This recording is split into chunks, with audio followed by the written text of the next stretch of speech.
Hello my dear students, good morning. Welcome back to online classes of Royal International School, and today I am going to teach you SST for class 7th, and in this video we are going to continue our second chapter, Rise of New Kingdoms.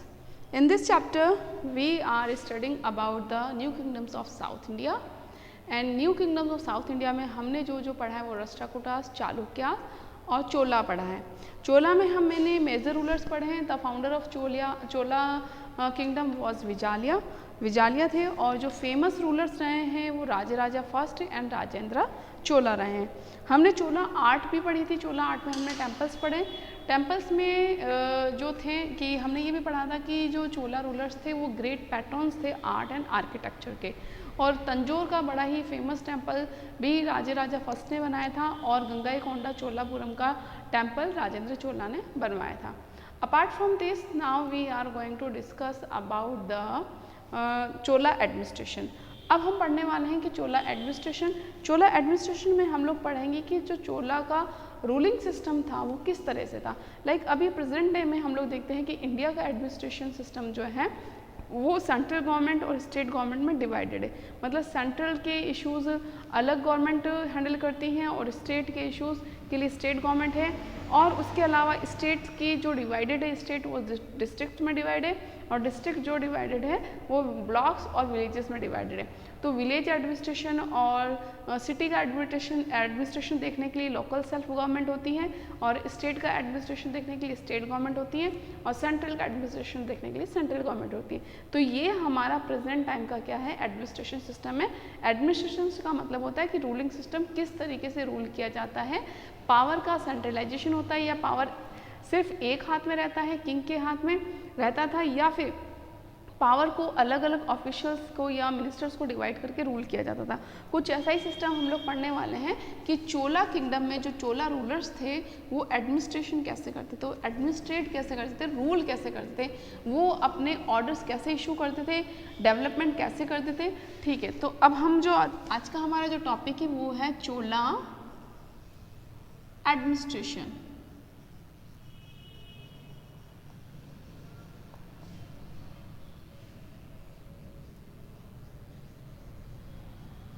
Chola administration में हमने पढ़ने वाले हैं कि चोला rulers administration कैसे करते थे, rule कैसे करते थे।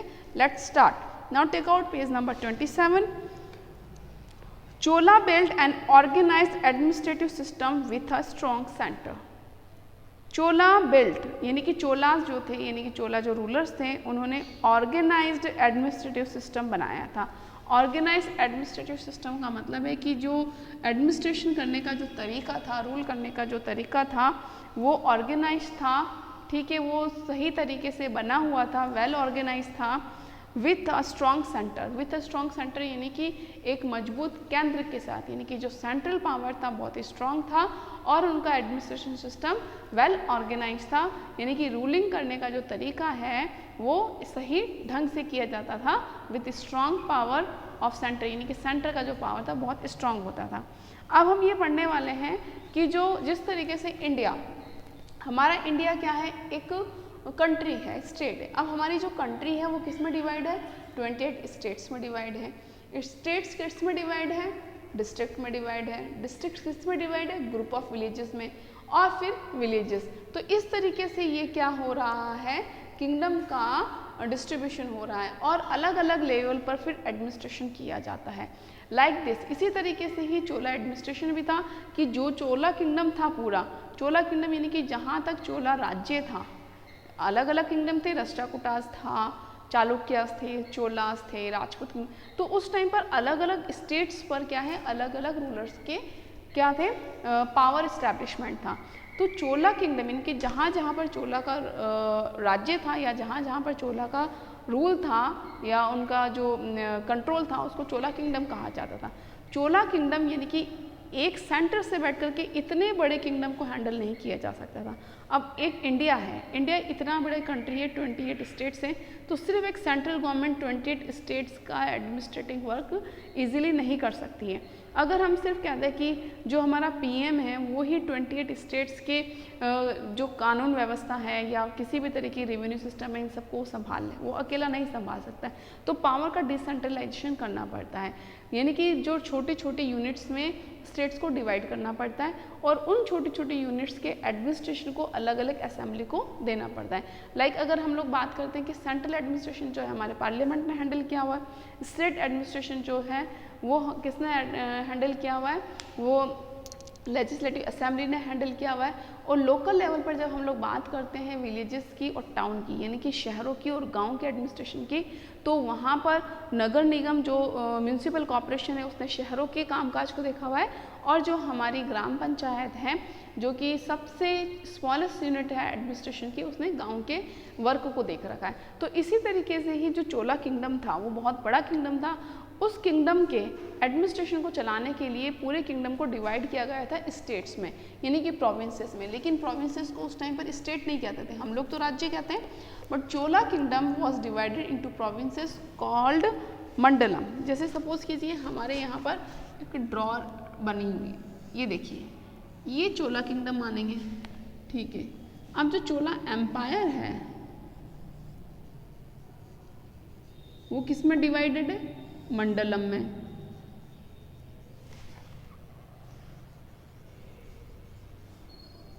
मंडलम्स यानी कि चोला एम्पायर प्रोविंसेस में डिवाइड है, प्रोविंसेस स्टेट में डिवाइड है, एंड प्रोविंसेस को क्या कहा जाता था, मंडलम। अब हमारे स्टेट्स किस में डिवाइड होते हैं, जैसे 28 स्टेट्स हैं, तो 28 स्टेट्स में हमारा जो राजस्थान सबसे नंबर 1 पर आता है, कौन से पॉइंट ऑफ व्यू से, सरफेस एरिया के पॉइंट ऑफ व्यू से, यानी कि अगर हम सरफेस एरिया के पॉइंट ऑफ व्यू से देखें तो हमारा राजस्थान सबसे बड़ा स्टेट आता है, नंबर 1 पर आता है कि तो अब हम देखते हैं कि फिर वो स्टेट जो है वो किस में डिवाइड होता है, डिस्ट्रिक्ट्स में। राजस्थान में डिस्ट्रिक्ट्स हैं, तो इस तरीके से जो मंडलम है यानी कि प्रोविंसेस है या मंडलम में डिवाइडेड होते थे डिस्ट्रिक्ट्स में, और डिस्ट्रिक्ट्स को कहा जाता था वलानाडु। क्या कहा जाता था,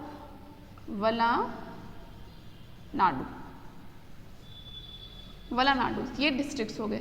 डिस्ट्रिक्ट्स अब हम लोग देखते हैं कि जो जिले हैं, डिस्ट्रिक्ट्स जो हैं वो ग्रुप ऑफ विलेजेस, यानी कि 10 गांव का एक ग्रुप हो गया, 12 गांव का एक ग्रुप हो गया, उसको ब्लॉक कहा जाता है। तो इस तरीके से जो वलानाडुस थे वो डिवाइडेड थे ग्रुप ऑफ विलेजेस में, जिसको क्या कहा जाता था, कॉटम या नाडु, कॉटम्स या फिर नाडु। तो ये तो था इनका किंगडम का डिस्ट्रीब्यूशन, यानी कि राज्य का डिस्ट्रीब्यूशन। और हर लेवल को, यानी कि पूरे एम्पायर का जो एडमिनिस्ट्रेशन है वो किंग के हाथ में होता था, फिर मंडलम का एडमिनिस्ट्रेशन किसी और असेंबली के हाथ में होता था, वलानाडु का एडमिनिस्ट्रेशन किसी और असेंबली के हाथ में होता था, कॉटम यानी कि जो गांव का एडमिनिस्ट्रेशन किसी और एडमिनिस्ट्रेशन यूनिट के हाथ में होता था। चलो उसी के बारे में हम लोग पढ़ते हैं। The king was the head of the administration, जैसे कि अभी एट प्रेजेंट हमारा PM head of the administration होता है, सारा पावर उसके हाथ में होता है। फिर वो क्या कर देता है, वर्क को डिसेंट्रलाइज कर देता है, वर्क एंड पावर, यानी कि जो मिनिस्टर्स होते हैं उसके उन मिनिस्टर्स को क्या दे देता है, वो कुछ वर्क देता है, काम देता है कि आपका काम है एजुकेशन डिपार्टमेंट को संभालना, आपका काम है हेल्थ डिपार्टमेंट को लुक आफ्टर करना, आपका काम है टूरिस्ट डिपार्टमेंट को लुक आफ्टर करना, आपका काम है ट्रेड डिपार्टमेंट को लुक आउट करना। तो इस तरीके से, लेकिन कंट्रोल किसके हाथ में होता है, पीएम के हाथ में। लाइक दिस, इसी तरीके से at the time the entire administration power were in the hands of king. तो जितना भी एम्पायर का जो एडमिनिस्ट्रेशन पावर होता था वो किसके हाथ में होता था, किंग के हाथ में होता था। तो king was administrative head, administrative head. तो किंग ही क्या होता था, मुखिया होता था, एडमिनिस्ट्रेटिव हेड होता था। The king was the head of the administration, he issued orders written on palm leaves. जैसे कि अभी पीएम जो है या पीएम है और स्टेट लेवल पर सीएम है, सेंट्रल लेवल पर पीएम है, वो ऑर्डर को इशू करते थे, वो आदेश देते थे रिटर्न में, रिटर्न ऑन पाम लीव, यानी कि पत्तों पर लिख करके वो रिटर्न में अपने ऑर्डर को इशू करते थे। All were officers specially trained for administrative job. एक ऑफिसर यानी कि अधिकारी होते थे जिनको उस टाइम पर क्या कहा जाता था, ऑले। ऑले, ये ऑले कौन थे बेटे, ऑले वर ऑफिसर्स, ये ऑफिसर्स होते थे and they were specially trend in administrative job. अब एडमिनिस्ट्रेटिव जॉब का मतलब होता है कि जो एडमिनिस्ट्रेटिव काम होता है, रूल करने का जो काम होता है, उसमें ये ट्रेंड होते थे। जैसे हमारे मिनिस्टर्स वगैरह हैं, हर कोई तो एडमिनिस्ट्रेटिव वर्क कर नहीं सकता। अगर हम लोग किसी अनट्रेंड पर्सन को कह दें कि आप इस काम को हैंडल कीजिए, वो नहीं कर सकते। तो ऑल वर ऑफिसर्स, ये ऑफिसर्स होते थे, अधिकारी होते थे, and they were trend in administrative work. और रूलिंग काम के अंदर जो एडमिनिस्ट्रेटिव वर्क होता था, जैसे कि टैक्स वगैरह कलेक्ट करना है, या कहीं पर टेम्पल्स वगैरह बिल्ड करवाना है, या कहीं पर कैनाल्स या डैम वगैरह बनवानी है, रूल कैसे करना है, या ऑर्डर को कैसे जो ऑर्डर्स दिए हैं किंग ने उसको कैसे फॉलो करवाना है, तो इस तरीके के कामों में ये अधिकारी क्या होते थे, ट्रेंड होते थे। The king was powerful but not dictatorial. King administrative head होता था, पावरफुल होता था, but he was not cruel. Dictatorial का मतलब होता है कि वो डिक्टेटर नहीं था। डिक्टेटर का मतलब ये होता है कि जनता की जो सुनता ही नहीं है, तानाशाह नहीं था कि जो उसके मन में आया वो ही चलाना है। King was powerful person, all administrative works were in the hands of king, but he was not dictator. लेकिन वो डिक्टेटर नहीं था, वो तानाशाह नहीं था, वो पब्लिक वेलफेयर में के लिए काम करता था, सिर्फ अपनी मर्जी या अपने सेल्फिश के लिए वर्क नहीं करता था।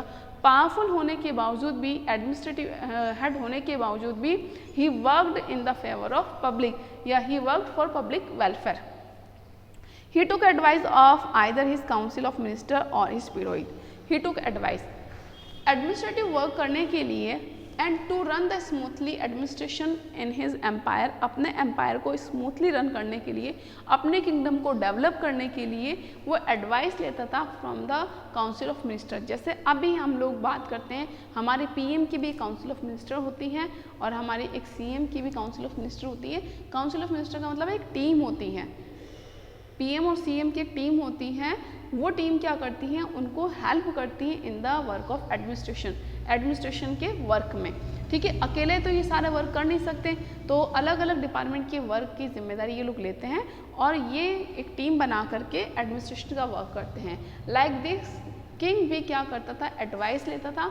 किससे एडवाइस लेता था? काउंसिल ऑफ मिनिस्टर्स, यानी कि जो मिनिस्टर्स उसने अपॉइंट किए थे उन मंत्रियों से ये एडवाइस लेता था, और his purohit. The administration was also looked after by the assemblies at town and village level. अब मैंने आपको कहा कि जो किंग है एडमिनिस्ट्रेटिव हेड होता था, और किंग को एडमिनिस्ट्रेशन वर्क में एडवाइस कौन देता था? मिनिस्टर्स और पुरोहित देते थे। और जो टाउन और विलेज लेवल होता था, इनके लिए भी एडमिनिस्ट्रेटिव असेंबलीज होती थी। जैसे हम लोग यहाँ पर बात करते हैं कि टाउन यानी कि जो शहर होते हैं, उनके लिए एडमिनिस्ट्रेटिव असेंबली कौन सी होती है? म्यूनसिपल कॉर्पोरेशन होती है, म्यूनसिपैलिटी होती है, यानी कि जो नगर निगम वगैरह है वो शहर के एडमिनिस्ट्रेशन के वर्क को देखती हैं। इसी तरह ही यहाँ पर लिखा है Chola empire was there were many the administrator were look after by the assemblies at town and village level. तो विलेज और जो शहर का लेवल था उनके ऊपर उनका जो एडमिनिस्ट्रेशन का काम है वो असेंबलीज देखती थी, यानी कि सभा होती थी। सभा का मतलब है कुछ ग्रुप ऑफ मिनिस्टर्स होते थे, उनकी टीम होती थी, वो क्या करते थे, इनके एडमिनिस्ट्रेशन के काम को देखते थे। Chola empire was divided into provinces called mandalam. मैंने आपको कहा है कि चोला एम्पायर प्रोविंसेस में डिवाइडेड था। हमारी कंट्री भी स्टेट्स में डिवाइडेड है और हम लोग राज्य ही कहते हैं, उनको स्टेट्स ही कहते हैं, लेकिन वहाँ पर ये प्रांत में डिवाइडेड थी, राज्य में डिवाइडेड थी। उसको उन समय प्रांत को क्या कहा जाता था? मंडलम कहा जाता था। मंडलम further divided into the valanadu और डिस्ट्रिक्ट्स, और हमारे स्टेट्स भी तो डिस्ट्रिक्ट्स में डिवाइडेड हैं। इसी तरह से ही जो मंडलम्स थे वो वलानाडुज में डिवाइडेड थे। वलानाडुज को क्या कहा जाता था? Valanadus were known as districts, इसको डिस्ट्रिक्ट्स के रूप में जाना जाता था। Group of villages formed large unit called the nadus और कोटम। और गांव का जो ग्रुप होता है, जिसको हम ब्लॉक कहते हैं आज के टाइम पर, तो गांव का जो 10 गांव का या 20 गांव का जो ग्रुप होता था, ग्रुप ऑफ 10 विलेजेस और 20 विलेजेस नॉन एज द कॉटम, यानी कि एक साथ बहुत सारे गाँवों को 10-12 गाँव को मिला देते थे, उसको कॉटम कहा जाता था। There were many towns also, शहर भी होते थे। The towns were also known as the nagaram. Towns को क्या कहा जाता था? नगरम, नगर, नगर, नगर से बना है नगरम, तो towns were called Nagaram. Towns को क्या कहा जाता था? नगरम। प्रोविंसेस को क्या कहा जाता था? Mandalam. Districts were known as the valanadu, kottam, group of villages and nagaram, towns. Nagaram किसे कहा जाता था? टाउन्स को कहा जाता था।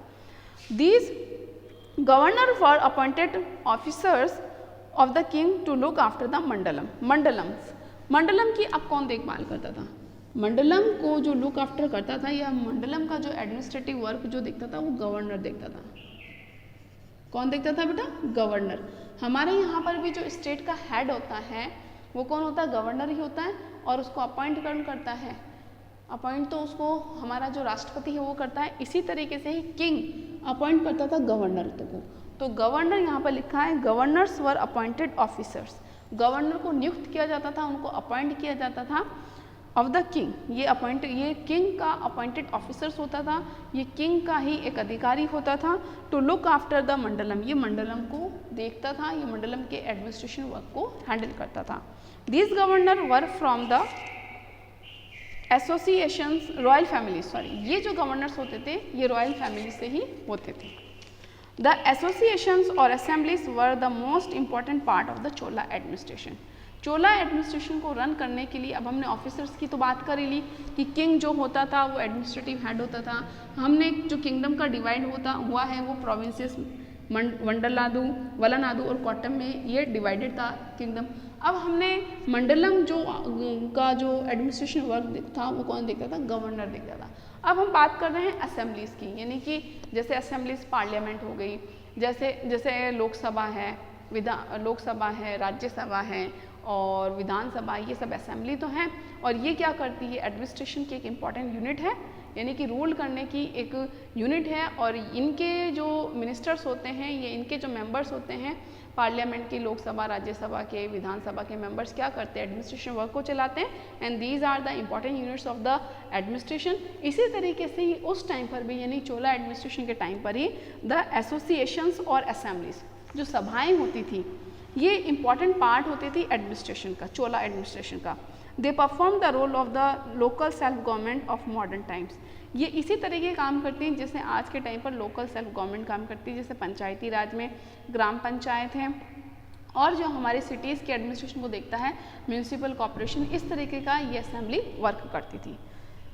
उर एंड सभा, अब हम बात करते हैं उर एंड सभा। उर और सभा क्या है? जैसे अभी हम लोगों की लोकल सेल्फ गवर्नमेंट में हम बात करते हैं तो म्यूनिसिपल कॉर्पोरेशन है या फिर ग्राम पंचायत है, ये दो क्या है? लोकल सेल्फ गवर्नमेंट की यूनिट से। इसी तरीके से उर और सभा भी लोकल सेल्फ गवर्नमेंट की दो इम्पॉर्टेंट असेंबली होती थी। द उर एंड सभा were the two important assemblies that carried out the function of the local self government in the rural areas. यहाँ पर क्लियर लिखा है कि जो रूरल एरियाज होते थे उसमें लोकल सेल्फ गवर्नमेंट की तरह काम करने की ये दो असेंबली होती थी, उर और सभा, लेकिन इनके मेंबर्स अलग अलग होते थे। द उर was like a general assembly. और किस तरह की सी असेंबली थी? जनरल असेंबली, यानी कि सामान्य असेंबली। जनरल से ही हम लोग मालूम कर सकते हैं, जनरल का मतलब होता है आम लोग, जनरल असेंबली यानी कि जनरल सभा। जनरल सभा में हम लोग कह सकते हैं कि इसके जो मेंबर्स होते थे वो कॉमन पीपल हुआ करते थे। तो उर और सभा ये दोनों ही मोस्ट इम्पॉर्टेंट असेंबली होती थी और जो कि वर्क करती थी लोकल सेल्फ गवर्नमेंट की तरह रूरल एरिया में। द उर was like a general assembly, it contained members of all classes of people. यही मैंने बात की है जनरल असेंबली। जनरल का मतलब हो गया सामान्य सभा, ठीक है, जनरल यानी कि आम लोगों की सभा। तो इसके जो मेंबर्स होते थे वो होते थे मेंबर्स ऑफ ऑल क्लासेस, यानी कि सभी क्लासेस के, सभी क्लासेस यानी कि मिडिल क्लास लो, लोअर क्लास लो, अपर क्लास लो, यानी कि सभी क्लासेस के से लोग इसके मेंबर होते थे। Who were the honours of land in village, जो कि गांव में लैंड के ऑनर्स होते थे। तो द उर was like a general assembly, और कैसी होती थी? जनरल असेंबली की तरह होती थी। It contained members of all classes of people, और इसके जो मेंबर्स होते थे वो हर क्लासेस के लोग होते थे। Who were the owner of land, जो कि ज़मीन के ऑनर हुआ करते थे। सभा, अब सभा किस तरीके की असेंबली थी? Sabha was assembly found in village, ये भी विलेज की ही एक असेंबली होती थी। Where Brahmins on the land, जहाँ के जिसके मेंबर कौन होते थे? ब्राह्मिन्स होते थे, यानी कि इसमें जनरल लोग मेंबर नहीं होते थे। The function of the sabha are described in the Karnataka's inscription, यानी कि सभा का क्या काम होता था वो कर्नाटका के इंस्क्रिप्शन में लिखा हुआ मिलता है। इट सेज दैट सभा operated through committee that looked after different aspects of local administration. ऐसा कहा जाता है कि जो सभा है वो कमेटी चलाती थी। कमेटी का मतलब कह सकते हैं कि सभा में कोई 6 मेंबर की, हम कह सकते हैं कि सभा के अंदर 5 कमिटीज़ थी। 5 कमिटीज़ यानी कि 5 कमिटीज़ के अलग अलग काम, जैसे कि एक कमेटी ट्रेड को देख रही है, एक कमेटी फॉरेन इश्यूज़ को देख रही है, एक कमेटी जो है जो सोशल प्रॉब्लम्स को देख रही है। तो सभा जो ऑपरेट होती थी यानी कि सभा जो असेंबली होती थी उसमें कुछ कमेटी बनी हुई थी। सभा में कह सकते हैं अगर 30 मेंबर्स हैं तो एक कमेटी में 5 कमिटीज़ की से मिलकर के बनी है सभा। 5 कमिटी से मिलकर के क्या बनी है सभा, जिसे हम कह सकते हैं ये सभा है। सभा वॉज ऑपरेटेड बाय कमिटीज़। अब सभा की कितनी कमिटी होगी, 1 2 3 4 5, ठीक है, ये 5 कमिटी, और ये हर कमिटी अलग अलग वर्क को देख रही है। ये लोकल जो प्रॉब्लम्स है या अलग अलग एस्पेक्ट हैं उनको ये देखती है, जैसे कि टेम्पल्स हैं, एक कमेटी जो गांव के टेम्पल्स हैं उनको बिल्ड करवाएगी, उनके कंस्ट्रक्शन का काम देखेंगी, और गार्डन्स हैं, लैंड रेवेन्यू है यानी कि लैंड रेवेन्यू लेने का वर्क जो है या रिस्पॉन्सिबिलिटी वो एक कमेटी की है। लॉ एंड ऑर्डर यानी कि लॉ बनाना और ऑर्डर देने का काम एक कमेटी का। इस तरीके से जो सभा है वो कमेटी से चलती थी, और इन कमेटी का जो काम होता था डिफरेंट एस्पेक्ट्स को यानी कि अलग अलग पहलू को देखना होता था, like temples, garden, land revenue, law and order etcetera. During this period यानी कि चोला पीरियड या चोला एडमिनिस्ट्रेशन के टाइम पर trade and commerce were at its peak. जो ट्रेड और कॉमर्स यानी कि जो व्यापार है वो इट्स पीक यानी कि अपनी ऊंचाई पर था। हम कह सकते हैं कि चोला पीरियड के टाइम पर जो ट्रेड है बहुत ही अच्छे तरीके से होता था।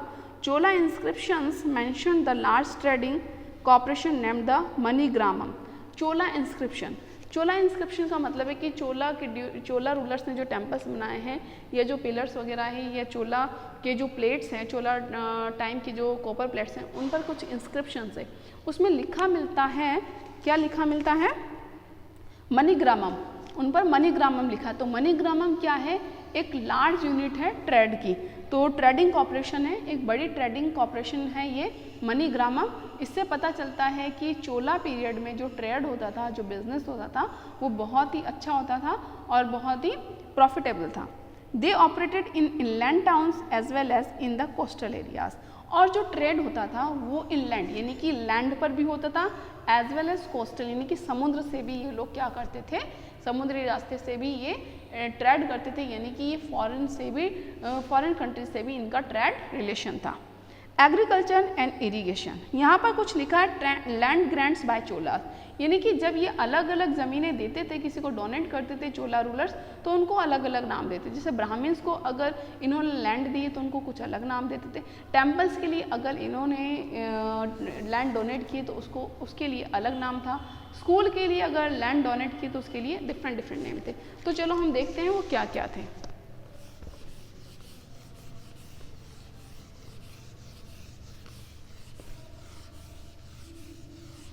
लेट्स वी सी, यहाँ पर लिखा है land grants by Cholas.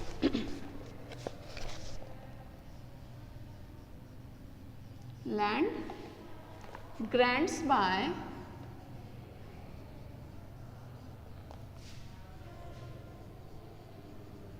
Cholas. Chola rulers ने जो लैंड का ग्रांट्स दिया था, जो दान दिया था, उनके डिफरेंट नेम। और पहला ब्रह्मादिया।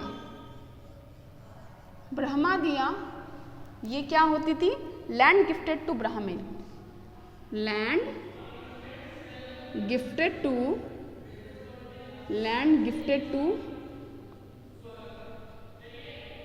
ब्राह्मण्स,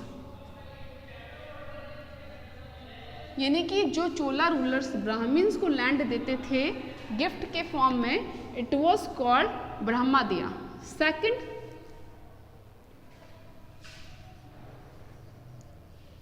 वैलेनवगाई।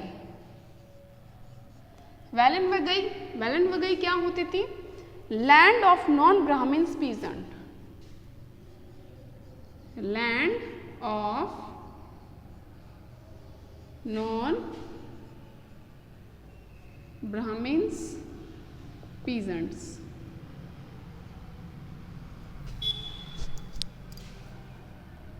ये पीजेंट का मतलब होता है फार्मर, कि वो फार्मर जो ब्राह्मण्स नहीं थे उनकी जमीन को क्या कहा जाता था, वैलेनवगाई। थर्ड, शाला भोगा। शाला भोगा वो लैंड होती थी जो स्कूल के लिए दी जाती थी, land for the maintenance of a school, land for the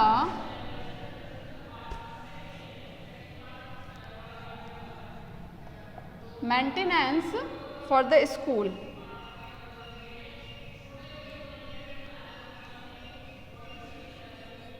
तो स्कूल के मेंटेनेंस के लिए जो लैंड गिफ्ट की गई थी चोला रूलर्स ने, उसको क्या कहा गया था? शाला भोगा। फोर्थ, देवदाना। देवदाना लैंड फॉर टेम्पल्स, वो लैंड जो टेम्पल कंस्ट्रक्शन के लिए दी गई है उसको क्या कहा गया था? देवदाना। देवदाना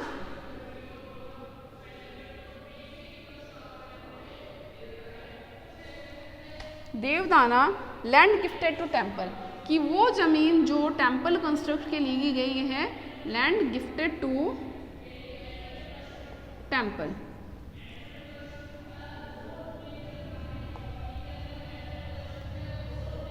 फिफ्थ, पलिछंदम। पलिछंदम जो लैंड होती थी वो land donated to Jain institutions, जो जैन इंस्टीट्यूशंस होते थे लाइक जैन स्तूपास थे या जैन विहारास के लिए या जैन जो टेम्पल्स हैं उनके लिए जो ज़मीन दी जाती थी उसको कहा जाता है पलिछंदम।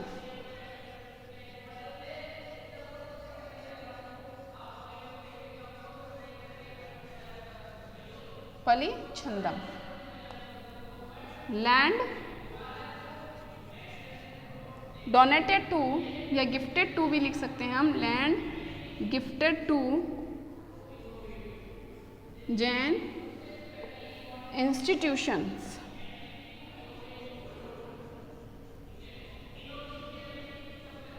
जैन इंस्टीट्यूशंस में हम कह सकते हैं जैन विहारास है या जैन टेम्पल्स हैं, उनके लिए जो लैंड गिफ्ट की गई थी, land gifted by the Chola rulers to the Jain institutions were called the Pallichchandam. तो ये अलग अलग लैंड्स के नेम हैं जो कि अलग अलग चीज़ों के लिए अलग अलग लोगों को दी गई थी, उनके अलग अलग नेम हैं। अब हम बात करते हैं एग्रीकल्चर एंड इरिगेशन, कि चोला पीरियड में चोला किंग्स ने एग्रीकल्चर को प्रमोट करने के लिए क्या क्या किया, इरिगेशन को, एग्रीकल्चर को प्रमोट करने के लिए उन्होंने इरिगेशन सिस्टम को स्टार्ट किया। और कावेरी रिवर का जो वाटर होता था उसको इन्होंने, उससे बहुत सारी कैनाल्स निकाली, उस कैनाल्स को फील्ड तक पहुंचाया ताकि जो क्रॉप्स हैं उनको अच्छे सा पानी मिल सके और इरिगेशन भी डेवलप हो सके। Now we see page number 28, agriculture and irrigation. Cholas open up the areas for large scale cultivation. Cholas ने क्या है कि बहुत सारे एरियाज खोल दिए थे कल्टीवेशन के लिए, खेती के लिए। They also levelled the land and clear the forest to bring them under cultivation. इन्होंने बहुत सारी जो उबड़ खाबड़ जो ज़मीन होती थी, जो वेस्ट लैंड थी, उसको लेवल किया कि ताकि कल्टीवेशन को क्या कर सके, इंक्रीज कर सके। And cleared up the forest, और बहुत सारे फॉरेस्ट को क्लियर करवाया और उनको चेंज किया कल्टीवेशन लैंड में। तो यहाँ लिखा है they also levelled the land and cleared the forest to bring them under cultivation. बहुत सारे जंगलों को इन्होंने साफ करवाया, लेकिन उसकी जगह इन्होंने एग्रीकल्चर को स्टार्ट किया एंड जो अनलेवल्ड लैंड थी, जो उबड़ खाबड़ लैंड थी, उसको क्या करवाया, लेवल में करवाया। Cholas learn and introduce the practice of growing 2 crops in a year. Cholas ने, जो चोला रूलर्स थे या जो चोला के टाइम पर जो रूलर्स हुए हैं, उन्होंने एग्रीकल्चर को तो इंक्रीज़ किया, डेवलप किया, एज वेल एज उन्होंने क्या स्टार्ट किया, growing 2 crops in a year, यानी कि एक ही साल में, एक ही सीजन के अंदर इन्होंने 2 क्रॉप्स को उगाना शुरू किया। They mastered the cultivation of rice, और राइस की खेती में ये लोग मास्टर हुआ करते थे। Cholas had a well organized irrigation system as well. Cultivation में तो ये एक्सपर्ट थे ही, इरिगेशन सिस्टम भी इनका वेल ऑर्गेनाइज था, सिंचाई का जो सिस्टम था वो भी बहुत ही अच्छा था। The branches of Kaveri river were divided into several small channels. यहाँ पर कहा गया है कि जो रिवर कावेरी थी, चोला किंगडम की जो मेन रिवर थी वो कावेरी रिवर थी। कावेरी रिवर से इन्होंने छोटी छोटी ब्रांचेस यानी कि छोटी छोटी धाराएं निकाली। The reverse deposited fertile alluvial soil on the banks which resulted in good yield. Kaveri reverse deposits, ये क्या करती थी, कावेरी रिवर जो थी वो डिपॉजिटेड करती थी एलुवियल सॉइल, जो एलुवियल सॉइल को इकट्ठा करती थी। And this soil were very, ये सॉइल ये बहुत ही क्या होती थी, गुड यील्ड, गुड यील्ड का मतलब है अच्छी उपजाऊ के लिए, अच्छे प्रोडक्ट के लिए बहुत ज़रूरी थी।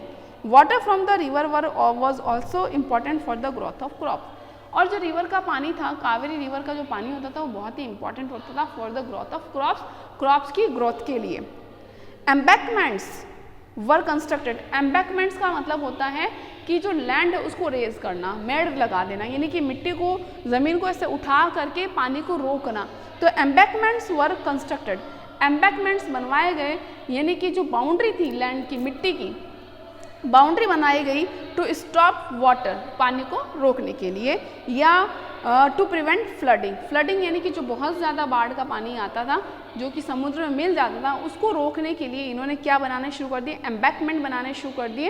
एम्बैकमेंट का मतलब होता है कि जो लैंड को उठाना शुरू कर दिया, मिट्टी की मेड़े बांधना शुरू कर दी। चोलाज ऑल्सो कंस्ट्रक्टेड कैनाल्स, इन्होंने नहरों का भी निर्माण करवाया, इन्होंने बहुत सारी फेमस कैनाल्स को भी बनवाई to increase irrigation system and to develop irrigation system. Irrigation systems को बढ़ाने के लिए, अगर इरीगेशन सिस्टम बहुत अच्छा होगा तो एग्रीकल्चर भी अच्छा होगा, एग्रीकल्चर अच्छा होगा तो ट्रेड कॉमर्स भी अच्छा होगा, एग्रीकल्चर अच्छा होगा तो किंगडम अपने आप ही प्रॉस्पर होगा। Cholas also constructed canals to carry water to the field, Cholas ने फील्ड तक यानी कि खेतों तक पानी पहुंचाने के लिए बहुत सारी नहरें भी बनवाई थी। इन सम एरियाज वेल वर डग, और कुछ जगह तो कुएं भी खुदवाए थे। Rain water harvesting was also known to them, यहाँ तक कि ये लोग बारिश के पानी को हार्वेस्ट करना भी जानते थे, रेन वाटर हार्वेस्ट करना भी ये लोग जानते थे। ह्यूज टैंक, बहुत बड़े बड़े टैंक भी इन लोगों ने were constructed to collect rain water, rain water को कलेक्ट करने के लिए इन्होंने बड़े बड़े टैंक्स को भी बनवाए। तो इन्होंने इरिगेशन सिस्टम को डेवलप करने के लिए कैनाल्स बनवाई, वेल्स वर डग आउट, और वेल्स यानी कि कुओं को खुदवाया, and the for rain water harvesting they constructed huge tank, इन्होंने रेन वाटर हार्वेस्ट करने के लिए, रेन वाटर को कलेक्ट करने के लिए बड़े बड़े टैंक्स को भी कंस्ट्रक्ट करवाया था। People take active interest in all the development work, और जो लोग थे, कॉमन लोग थे, वो भी सारी जो एक्टिविटीज़ होती थी, डेवलपिंग वर्क्स थी, यानी कि जो कुएं खोदने का काम है, कैनाल्स बनाने का काम है, टैंक्स बनाने का काम है, तो इन एक्टिविटी में लोग भी बहुत बढ़ चढ़ के काम लेते थे। A great dam across the Kaveri river made Tanjore the granary of south, यानी कि एक ग्रेट डैम, डैम का मतलब होता है बांध, कावेरी रिवर पर एक बड़ा डैम भी चोलास ने बनवाया था। The Chola temples were very rich and took the initiative to invest in agriculture leading to social welfare, यानी कि टेम्पल्स बहुत रिच हुआ करते थे। रिच कैसे होते थे, टेम्पल क्या अर्न करने जाते हैं, नहीं, टेम्पल्स में बहुत ज़्यादा डोनेशन दिया जाता था, दान वगैरह बहुत ज़्यादा होते थे, तो टेम्पल्स वर रिच, वो बहुत ही रिच होते थे, और वो क्या करते थे,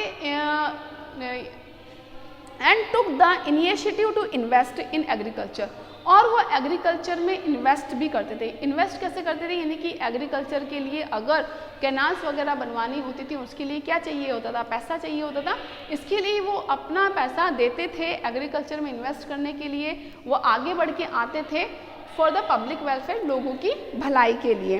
दे give economic support to bring barren land under cultivation, अब बैरन लैंड को कल्टीवेशन लैंड में कैसे टर्न करना है, कैनाल्स वगैरह स्टार्ट करवा करके, वहाँ पर वाटर सप्लाई अच्छे से स्टार्ट करवा के, और इसके लिए कैनाल्स डग आउट करनी पड़ती है, वेल्स वगैरह खुदवाने पड़ते हैं, इसके लिए कंस्ट्रक्शन के लिए पैसा चाहिए होता था, और टेम्पल्स ये सारा इकोनॉमिक सपोर्ट देता था।